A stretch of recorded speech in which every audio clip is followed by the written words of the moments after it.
আপনি কাকে কি বলছেন জানেন? জানি, যাকে যা বলা উচিত আমি তাকে তাই বলেছি। আর শোনো অর্চি, তুমি যদি আর একটা কথা বলো আমি ওই মেয়েটার নামে থানায় কেস লেখাবো যে আমার হাজবেন্ডের যা হয়েছে তার জন্য ও দায়ী। Just mind. দেখুন, আমি বুঝতে পারছি টেনশন হয়তো আপনার মাথা ঠিক নেই, কিন্তু একটা কথা আপনাকে বলবো যে ওই নিরীহ মেয়েটার দিকে আঙুল তোলবার আগে আপনি প্লিজ একবার ভেবে দেখুন যে ওর সাথে লাস্ট আপনার কবে দেখা হয়েছে। আমি কবেও আপনাদের বাড়ি ছেড়ে চলে এসেছি, তাহলেই আপনি বুঝতে পারবেন যে ওকে দোষী করার কোনো মানেই হয় না। শুনুন, কতটুকু জানেন আপনি? কি জানেন আপনি? আপনি কিচ্ছু জানেন না। আর যখন আপনি কিচ্ছু জানেন না তখন প্লিজ কথা বলবেন না। দিদিমণির মা, মোর দিদিমণির বাপটাকে আসতে ভুলিলাই রে। মোর যখন অসুখটা করেছিল ও নিজের ইচ্ছাতে এসেছিল, আর তখন তো মোর অসুখটা করেছিল, তার লেগে মো কিছু বলতে তো পারিলাই ওর সঙ্গে।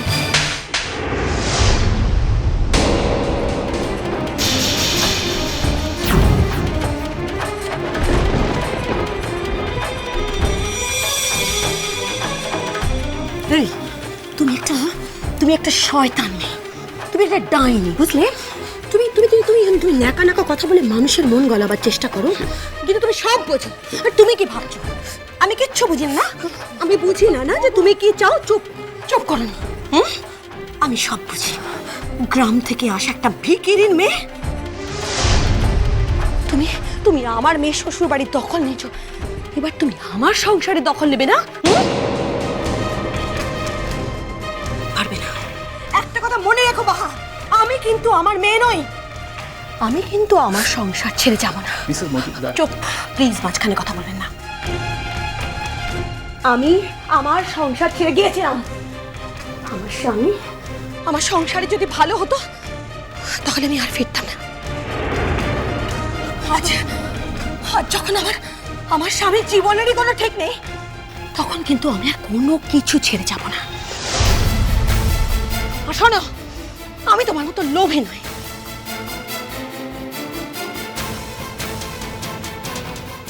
দিব্যর টাকা পয়সা নাম যশ আমার কোনো কিছু দরকার নেই। আমি লোকটাকে ভালোবাসি, ওর জীবনটাকে ভালোবাসি। আমি চাই লোকটা প্রাণে বেঁচে থাক, আর তার জন্য আমার যা করতে হয় আমি তাই করব। আমার যা করতে হয় আমি তাই করব, তাই করব।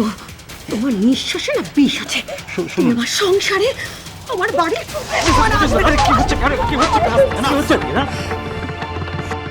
আপনি মেয়েটার গায়ে হাত তুলছেন কেন? যদি কিছু অ্যাকিউজ করা থাকে আমাকে করুন, ওকে নয়। ও নিজের ইচ্ছেতে এখানে আসেনি, ওকে এখানে নিয়ে আসতে বলা হয়েছিল, তাই নিয়ে এসেছি আমরা। আচ্ছা, আপনি এক্ষুনি যে কথাগুলো বললেন তা তোর দোষ কোথায়? এদিকে ও বেচারি আপনার পরিবারকে কি করে ডিস্টার্ব করেছে বলুন তো? আপনি জানতে চান যে এই মেয়েটা কিভাবে আমার ফ্যামিলিকে ডিস্টার্ব করছে? না, আপনি যে একটু আগে মেয়েটাকে থানা পুলিশের ভয় দেখাচ্ছিলেন, কিন্তু আপনি কি করে ভুলে গেলেন যে আপনার এই আচরণের জন্য আমি আপনার এগেনস্টে ডায়েরি করতে পারি? করছি। এই ভাব, চল তো, চল। এই শোন এদিকে, তুই বরং বাহাকে নিয়ে চলে যা, আমি এখানে আছি। যা। বাহা এখানেই থাকবে দাদা ভাই। কি করতে? কেন থাকবে বলো? তোমার মায়ের হাতে অপমানিত হওয়ার জন্য? যদি কাউকে ডেকে এনে সম্মান না দিতে পারো তাহলে ডেকে এনেছিলে কেন? ওরচে বাবু, এখন এই কথাগুলার বলার কোনো সময়টা নাই রে। আমাদের দিদিমণির মা তো মনটা ঠিক নয়, তার লেগে এইখনই কথাগুলার বলেছে। তো ওর কথাগুলো ধরিস লাই। আমি আমার মার হয়ে তোমাদের সবার কাছ থেকে ক্ষমা চেয়ে নিচ্ছি।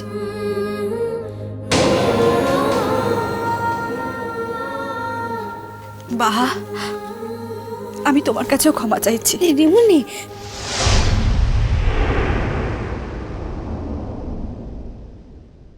মা কি বলেছে, মা কি করেছে আমি জানি না, কিন্তু নিশ্চয়ই এমন কিছুই করেছে যাতে বাহাকে অপমান করা হয়, তার সঙ্গে সঙ্গে আমাকেও। কারণ বাহাকে এখানে আমিই ডেকেছিলাম।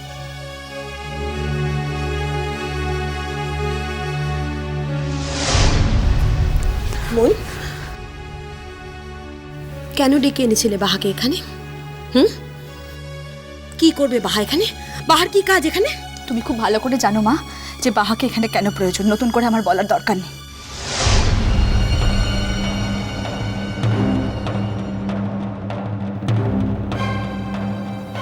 বাহাকে বাপি নিজের মেয়ের মতো ভালোবাসে, আর বাহাও বাপিকে নিজের বাবার মতোই, তাই না বাহা?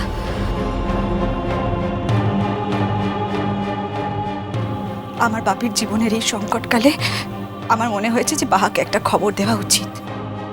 ইনফ্যাক্ট যারা বাপিকে ভালোবাসে, বাপি যাদেরকে ভালোবাসে, তাদের সবার জানা উচিত।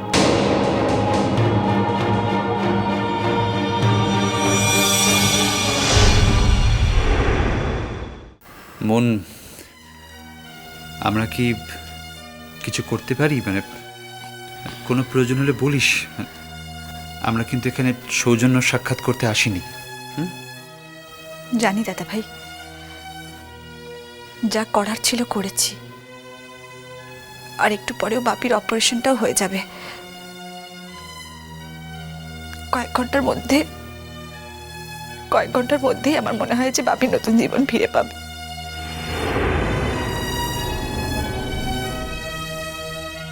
তার মানে এই মুহূর্তে আমাদের এখানে কিছু করার নেই, তাই তো? যেটুকু যা করার ছিল সেটা করা হয়ে গেছে। তোমরা যেখানে এসেছো তার জন্য আমরা প্লিজ তার জন্য এখন থ্যাঙ্কস জানিও না। দাদা ভাই, আমার মনে হয় আমাদের এখানে আর বাড়তি কিছু করার নেই।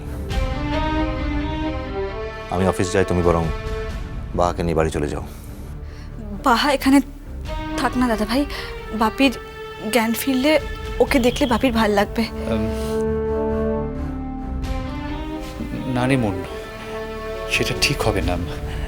এক্ষুনি এখানে যা ঘটে গেল, তোর বাপির জ্ঞান ফিরলে যদি ওনার সামনে আবার এই ঘটনার রিপিটেশন হয়, তাহলে ওনার জন্যই সেটা খুব একটা ভালো হবে না। আমাদের সবার শুভেচ্ছা রইল। আমরা মনে প্রাণে প্রার্থনা করছি আঙ্কেল খুব তাড়াতাড়ি সুস্থ হয়ে উঠুন।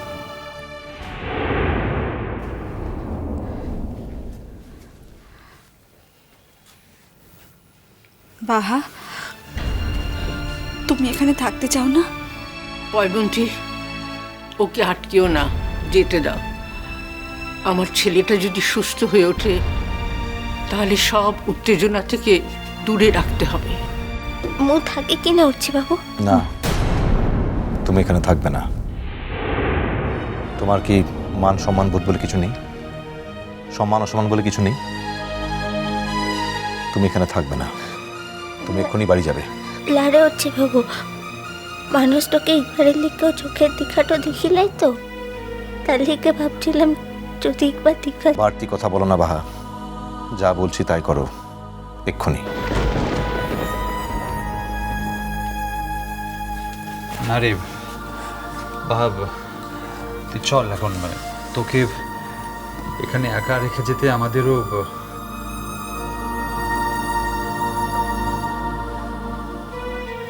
মন। আমরা আসি কেমন? কোনো প্রয়োজন হলে ফোন করিস। চল। দিদিমণি আসে কিনা? দিদিমণি, বাপির অপারেশন হয়ে গেলে তোমায় খবর দেব। আর তুই চিন্তাটা করিস লাই।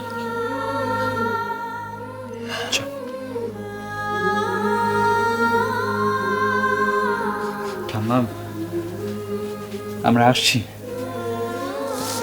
চিন্তা করবেন না, সব ঠিক হয়ে যাবে।